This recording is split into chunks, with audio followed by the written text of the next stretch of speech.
પછી આ એ લોકોનું અલગ જ આખું કોમ્પ્લેક્સ છે, બધા અલગ અલગ કોમ્પ્લેક્સ છે. આ સામે છે શેલનું ગેસ સ્ટેશન છે. અહીંયા ગેસ સ્ટેશન કે પેટ્રોલ પંપ ના કે એમ, કેમ કે ગેસોલિન હોય ને પેટ્રોલ પંપ, પેટ્રોલ એટલે એની ગેસ કે અહીંયા બધા.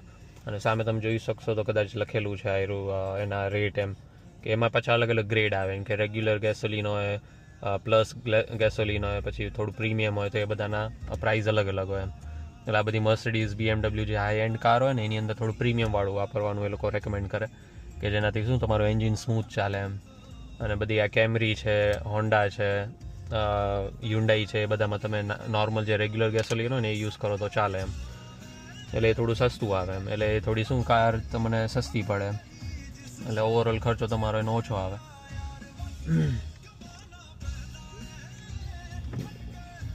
એટલે અહીંયા જો હવે ગ્રીન સિગ્નલ થયું એટલે હવે આપણે નીકળશું. આ સૌથી મોટી ચોકડી છે, એટલે અહીંયા બહુ ટ્રાફિક ને એવું વધારે થતું કેમ કે સિટીનો મેઇન એરિયા છે. હવે આખો રેસિડેન્શિયલ એરિયા છે. આપણે કોસ્કો જઈએ છીએ, તમને કોસ્કો બતાવું.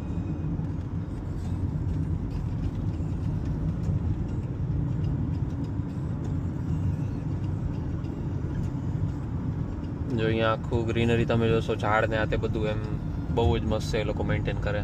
એ લોકો સિટીવાળા જ છે ને, પોતે જ માણસો રાખેલા હોય, એટલે ટાઈમ ટુ ટાઈમ એ લોકો છે ને અહીંયા બધું ક્લીન કરતા રહે, એટલે સિટીનું જે બ્યુટી હોય ને એ જળવાઈ રહે એમ. એટલે તમને બહુ મજા આવે રહેવાની. પછી આવી રીતના ઓપન હાઉસ લખેલું હોય, જો કોઈ ઘર વેચવા મૂક્યા હોય ને તો આવી રીતના ઓપન હાઉસના બોર્ડ મારેલા, એટલે શનિ રવિ શું બધા ફ્રી હોય ને, એટલે બધા આવી રીતના ઓપન હાઉસ કે ઘર જેને લેવું હોય તો બધા નીકળે જોવા માટે. આ સાઈડ અહીંયા બધા અપાર્ટમેન્ટ છે. અહીંયા એક મારા ફ્રેન્ડ રહેતા હતા, ત્યાં પણ અપાર્ટમેન્ટ છે બધા. આ પછી બીજું એક કોમ્પ્લેક્સ છે, બધી દુકાનો ને એ બધું. આ સાઈડ બધા રેસિડેન્શિયલ ઘર છે બધા.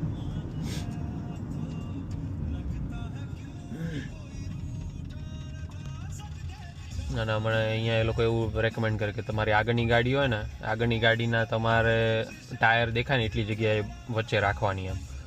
એનાથી શું એક્સિડન્ટ ના થાય. ઇવન તમારે કદાચ બ્રેક મારવાની જરૂર પડે ને એટલી, તો એક્સિડન્ટ ના થાય એમ.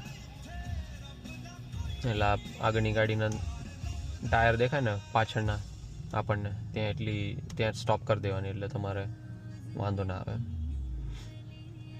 હવે આ સાઈડ રેસિડેન્શિયલ એરિયા છે. હવે આગળ જઈને પછી કોસ્કો આવશે. કોસ્કો એ બહુ મોટું છે, બતાવું તમને. આપણે ડીમાર્ટ ને ઓલું હોય છે ને બિગ બજાર ને, એવી રીતના અહીંયા કોસ્કો છે, બહુ મોટું છે. એની અંદર હોલસેલમાં તમારે બધું મળે એમ. એટલે એક સાથે આપણે એક વસ્તુ ના લઈ શકીએ, કોઈ વાર પેકમાં હોય એમ.